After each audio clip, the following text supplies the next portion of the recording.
Почитувани медиуми, почитувани граѓани, почитувани градоначалници на општина Крива Паланка и Кратово, денеска сме на средба заедно со средните стручни училишта и со представниците од општините, но исто така и од реалниот сектор во овие општини, се со цел да разговараме кои профили треба да се отворат во средните стручни училишта за 2021-2022 учебна година.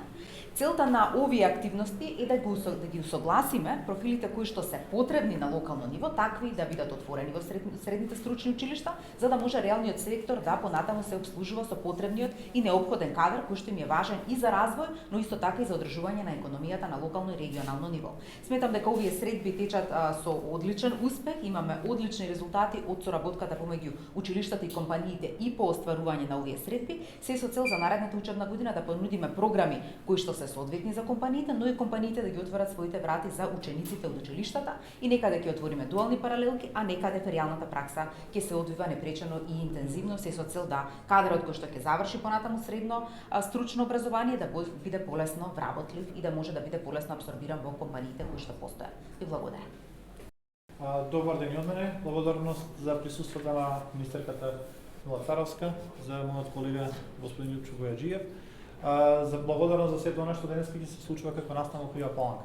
Образованието е една од најзначајните или битни алки во секое општество, а така и кај нас, а она што се прави со овие работилници преку непосреден контакт и разговори, не само со директорите на средните училишта, туку и со бизнис секторот, ќе им даде вистинска представа за она што треба да направиме како следен чекор во сфера на образованието.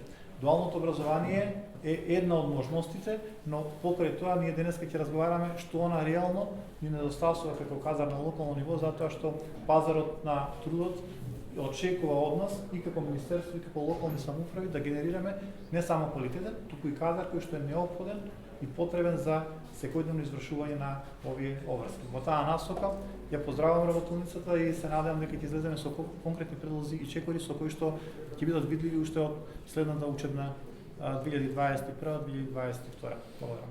За благодарам на поканата од почитуваната министерска Царовска, колегата градоначалник на Крива Паланка Оријан Шумицевски, што има можност јас да присуствувам на работилница.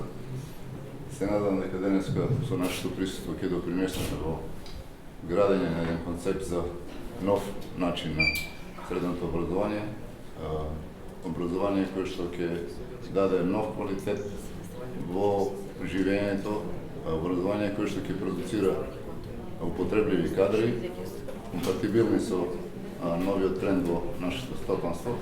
И мислам дека ова е измаредна прилика и пракса на кој начин би требало да се градат сите идни концепти за образовниот систем и на сите други нива.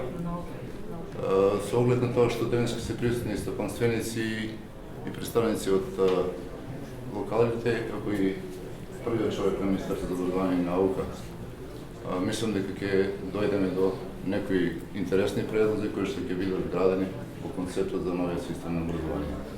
Се надевам дека стопанството во идниот период ќе биде доволно сатурирано со квалитетни кадри кои што ќе ги продуцира нашиот образовен систем. Благодарам.